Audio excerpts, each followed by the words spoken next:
OpenAI company की chat GPT कैसे इंसानों की तरह बातें कर सकती है, किस तरह के एल्गोस यूज किए गए हैं और ये क्रिएटर को रिप्लेस नहीं उल्टा प्लेसमेंट में हेल्प कैसे करेगा, क्या आप जानते हैं? दोस्तों, इस वीडियो में हम चैट जीपीटी की डीप में ग्राउंड रियलिटी एक्सप्लोर करेंगे। सैम अल्टमैन एक आर्टिफिशियल इंटेलिजेंस कंपनी ओपनएआई के सीईओ हैं और यहाँ पर इलन मस्क भी इन्वेस्टर हैं। तो ओपनएआई ने एक चैट बॉट जीपीटी बनाया है जो इंसानों से इंसानों की तरह ही बातें कर सकता है। एग्जाम्पल के लिए इससे आप कोई भी पोएम भी लिखवा सकते हैं, यानी ये क्रिएटिव फील्ड में भी तबाही मचा रहा है। मतलब एक एक्चुअल पोएम जो कभी किसी ने नहीं लिखा। फॉर एग्जाम्पल, मैंने कहा चैट जीपीटी क्वांटम मैकेनिक्स पर एक पोएम लिखो, तो उसने एक लंबी चौड़ी पोएम लिख दी, जैसे the world of superposition and entanglement 2, the place where result is not black and white, it's viewed, the secrets of the universe are looked within its gates, and the world of quantum mechanics, place where knowledge awaits. तो यहाँ पर आप देख रहे होंगे कि facts और information को राइमिंग कर करके चैट जीपीटी ने रख दिया है। तो क्या क्रिएटर्स को रिप्लेस कर देगा? दोस्तों, ऐसे मैंने बहुत से पोएम लिखवाए। एग्जाम्पल के लिए फ्यूचर ऑफ टेक्नोलॉजी और फ्यूचर ऑफ एआई, तो उनमें से मुझे कुछ लाइन एकदम सिमिलर लगी। मतलब फ्यूचर टेक्नोलॉजी वाली पोएम की लाइंस फ्यूचर ऑफ एआई में भी दिखी। फिर मैंने कहा एक स्वीट सॉन्ग क्रिएट करो, तो उसने एक क्रिएट कर दिया।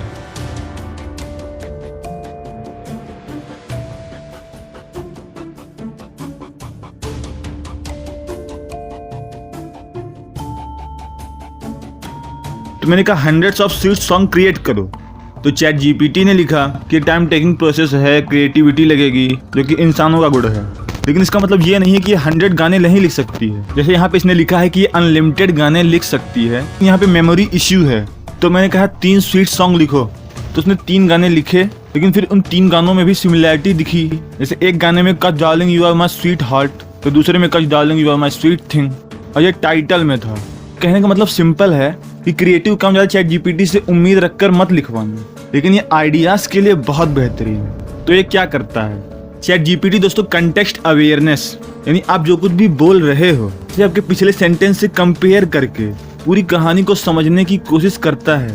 एग्जाम्पल के लिए, server can I have the check, look like I just crash the server. तो इस तरह से पिछले सेंटेंस की भी अवेयरनेस रख रहा है और उन सारी बातों को कनेक्ट कर करके इंसानों की तरह अगला जवाब दे रहा है, जिसके बल पर ये लगातार आपके सवालों का जवाब देता है। तो ये इस तरह से काम कैसे कर पा रहा है? दोस्तों, ये कैसे इतना शक्तिशाली बना, उसके लिए इसकी हिस्ट्री को जानना होगा। एग्जाम्पल के लिए जीपीटी 3 और जीपीटी 3.5 कि इसके पिछले वर्जन्स हैं, और चैटबॉट जीपीटी उसी का नया रूप और एडवांस वर्जन है। जीपीटी का फुल फॉर्म है जनरेटिव प्री ट्रेन्ड ट्रांसफॉर्मर, यानी एक ऐसा चैटबॉट है जो जनरेट करता है यानी लिखता है ट्रांसफॉर्मर नामक एल्गोरिदम का यूज करके, और प्री ट्रेन्ड है यानी पहले से ट्रेंड है। तो ये पहले से ट्रेंड कैसे है? इसके लिए इसमें 2 मेथड यूज किए गए। तो हम सबसे पहले प्री ट्रेंड को समझेंगे। इसमें 2 तरह के मेथड यूज किए गए हैं। पहला सुपरवाइज्ड लर्निंग, दूसरा रीइंफोर्समेंट विद ह्यूमन इंटरेक्शन। क्योंकि एआई एल्गोरिदम लिखने के 2 टाइप्स हैं, 2 मेथड हैं, उससे प्री ट्रेंड किया गया है। सुपरवाइज्ड लर्निंग, इसमें सबसे पहले हम पूरी दुनिया का फ्री डेटा, बहुत सारा डेटा ले लेते हैं, लेबल चिपका कर। एग्जाम्पल के लिए सेब है, तो एल्गोरिदम को नहीं पता है कि ये सेब है, तो ऊपर लेबल चिपका कर लिखा गया है कि ये एप्पल है। और ये बंदर है, तो एल्गोरिदम को बताया गया है कि ये बंदर है। इस तरीके से लेबल एक कॉपीराइट कंटेंट क्रिएट करती है। एग्जाम्पल के लिए ये पोयम और गाना इस आर्टिस्ट के द्वारा लिखा गया है, तो इस एल्गोरिदम में, इस मेथड में कॉपीराइट लेबल डेटा उठाकर ट्रेनिंग के लिए यूज करते हैं। तो यहाँ पे आपका सवाल होगा, तो जीपीटी नई पोएम्स या सॉन्ग कैसे लिख रहा है? वो ट्रांसफॉर्मर जो नेचुरल लैंग्वेज प्रोसेसिंग का एल्गोरिदम है, उसकी मदद लेके तो बातें बनाना सीख चुका है, यानी फेंकना सीख चुका है, एक्यूरेसी के साथ क्रिएटिविटी। एग्जाम्पल के लिए सारे क्रिएटर्स फेंकते ही हैं, बस जगह सही हो। मतलब किसी कॉन्सेप्ट के ऊपर ऐसी समझ जो पहले दुनिया में नहीं थी वो हो जाती है। फेंकना मतलब बनाना, क्रिएट करना, पॉजिटिव वे में समझना। तो लेबल लगाकर पूरी दुनिया भर का ट्रेनिंग डेटा दिया जाता है, इसे इनपुट कहते हैं, और सुपरवाइज लर्निंग में आउटपुट भी दिया जाता है। मतलब जैसे आप किसी बच्चे से कह रहे हो कि सबके पैर छू लो, वैसे इस मेथड में उस एल्गोरिदम को बातें बताई जाती हैं इनपुट में, और ये सिखाया जाता है कि कोई इस टॉपिक से रिलेटेड चीजें तुमसे अगर पूछे, तो मान लीजिए उसे 20-25 ऑप्शन अगर दिए गए आउटपुट के लिए, वो उन ऑप्शंस का यूज करके एक्यूरेसी के साथ उनसे रिलेटेड क्वेश्चन का आंसर देगा। उसके पास 20-25 ऑप्शन है, यानी एल्गोरिदम को इनपुट आउटपुट दोनों दिया जाता है ताकि वो पहले से इम्प्रूव हो पाए। और फिर जब कोई उसे क्वेश्चन पूछता है तो एल्गोरिदम यानी क्लासीफायर आंसर देता है। तो ये चेक किया जाता है कि एल्गोरिदम कितने % आंसर सही दे रहा है। इससे बार बार एल्गोरिदम को एक्यूरेसी के साथ डेटा दे देकर एल्गोस को पहले से मजबूत किया जाता है। लेकिन सोच कर देखिए ये काम कब तक कोई कंपनी का मालिक करेगा।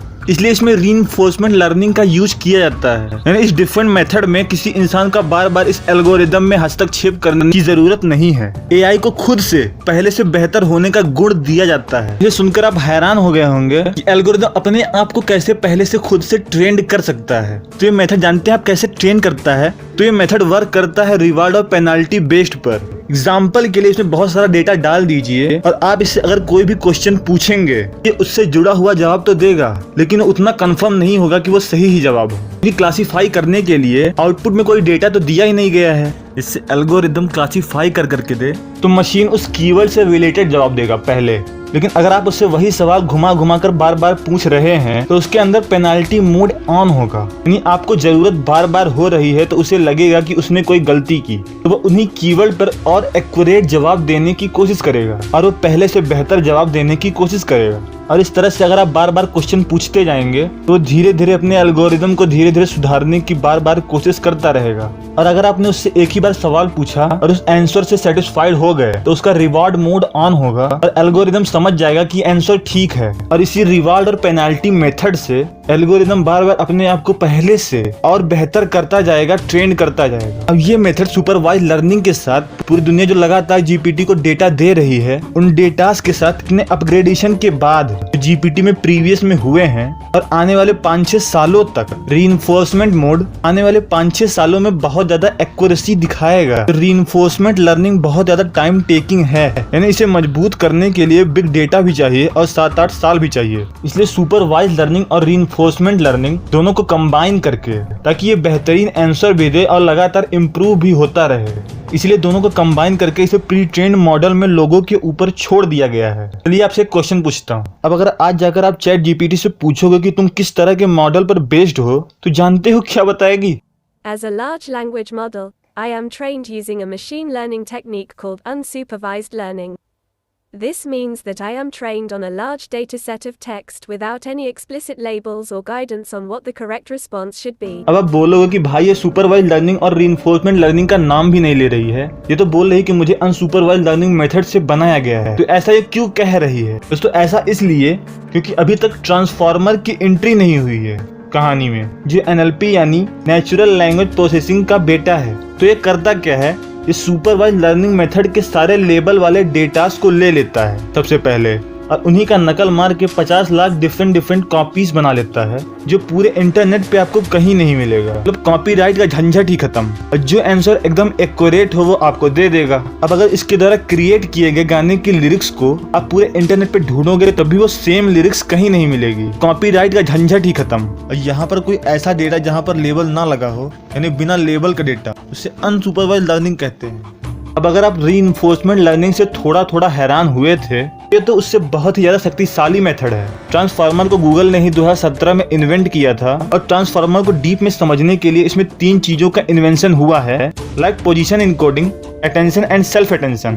तो पोजीशन इनकोडिंग में एक सेंटेंस को लिया जाता है और उसमें एक एक वर्ड को पोजीशन नंबर दे दिया जाता है, लाइक 1 2 3 एटसेट्रा एटसेट्रा। दूसरा अटेंशन 1992 से किसी भाषा को दूसरी भाषा में ट्रांसलेट करने के लिए यूज होती आई है, यानी एल्गोरिथम को कोई भी डेटा इनपुट में आप दीजिएगा उसे फ्रेंच या फिर हिंदी में ट्रांसलेट करना। और ये अटेंशन मेथड एक न्यूरल नेटवर्क स्ट्रक्चर है जो एक एक सिंगल वर्ड तक को एक ओरिजिनल सेंटेंस में देखता है और फिर अपने अंदर अदर डेटास को प्रोसेस करता है और डिसीजन लेता है और ट्रांसलेट करता है। और अगर ज्यादा मेमोरी दी जाए तो वहां पर सेंटेंस को बदलता भी है, यानी ओवरऑल प्रेडिक्ट करता है। और तीसरा सबसे जरूरी मेथड ट्रांसफार्मर में सेल्फ अटेंशन है, जो कि ट्रेडिशनल अटेंशन में क्रांति था। इस मोड में कंटेक्स्ट अवेयरनेस यानी कॉम्प्रिहेंसिव टेक्निक्स दी जाती है, वो भी ह्यूमन फील के साथ। आप अगर उसे लगातार सवाल पे सवाल पूछ रहे हैं तो वो लगातार समझा रहेगा कि किस कॉन्टेक्स्ट में बात हो रही है। इसी कॉन्टेक्स्ट में से बार बार इंफॉर्मेशन देना है, मतलब इंफॉर्मेशन जनरेट करना है।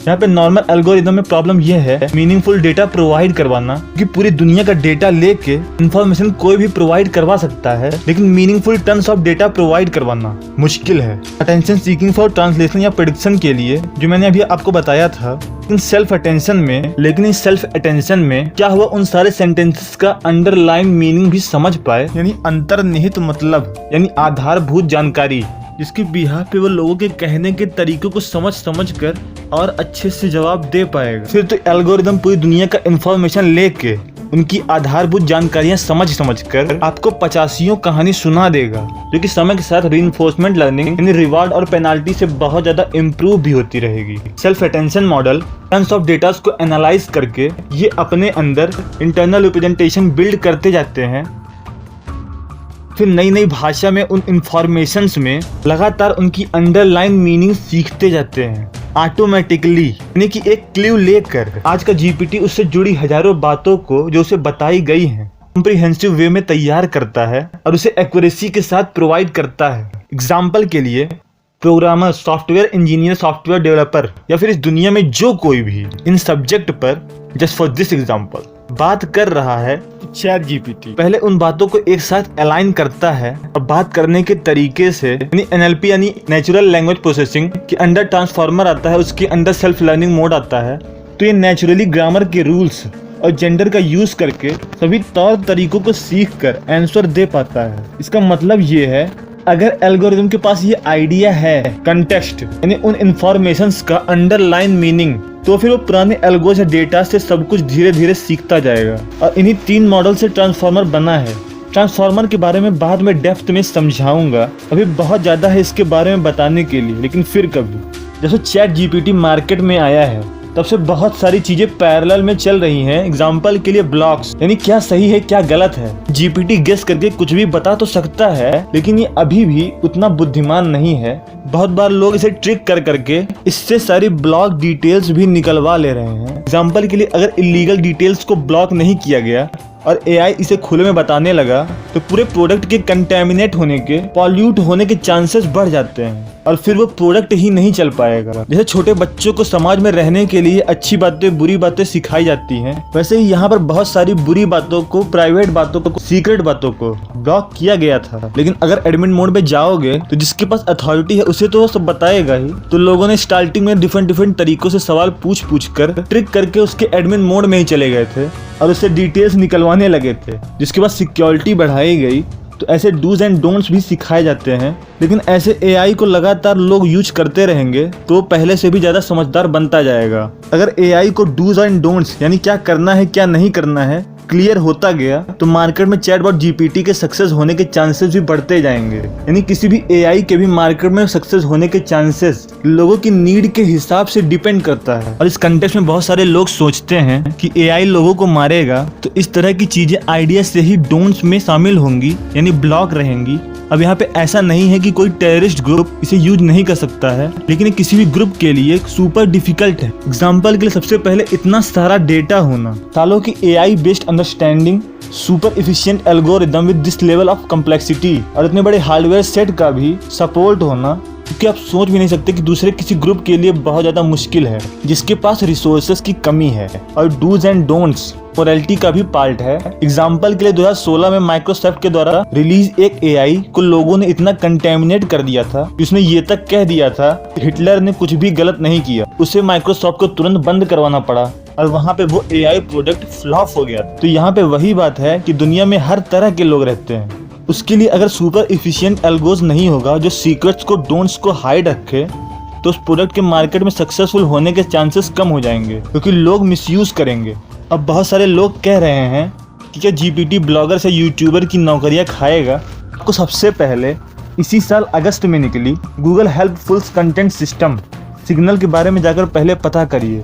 यहाँ पर किसी भी एआई के द्वारा लिखे गई बातों को पकड़ना या डिनॉइस करने के बारे में बताया गया है कि वो अपने एल्गोरिदम से ये काम कर सकते हैं। किसी भी ब्लॉगर या फिर यूट्यूबर को मोनेटाइजेशन में प्रॉब्लम होगी तो सबसे पहले हेल्पफुल कंटेंट सिस्टम जाकर पहले पढ़िए, क्योंकि यहाँ पे चैट जीपीटी गूगल का कॉम्पिटिटर है तो वो वैसे भी उसे आने नहीं देगा। लेकिन अगर गूगल ने खुद का लैम्डा भी आगे क्षेत्र में उतारा तो इस केस में भी चैट जीपीटी अभी किसी एआई के पहले गूगल ने हेल्पफुल कंटेंट सिस्टम बनाया है। लेकिन अगर ओवरऑल एआई की बात करें तो ये बहुत सारे सेक्टर्स में धीरे धीरे नौकरियां खाएगा, क्योंकि इससे बहुत सारे लोगों का काम, टाइम, सब कुछ लगातार फटाफट कर सकते हैं और जिसका काम जल्दी होगा उसकी ग्रोथ फास्ट होगी। दोस्तों, चैट जीपीटी के डेटास को इन एल्गोस पर मल्टीपल टाइम प्रोसेस कर करके डेटा देना होता है, तो इसमें बहुत सारे प्रोसेसर यानी सुपर कंप्यूटर्स की जरूरत होती है और ये प्रोसेसर बढ़ती जनता के साथ बढ़ते जाएंगे, यानी बहुत महंगा काम है। तो इसके पीछे माइक्रोसॉफ्ट का हाथ है, जिसने एज़ूर सुपर कंप्यूटर का एक्सेस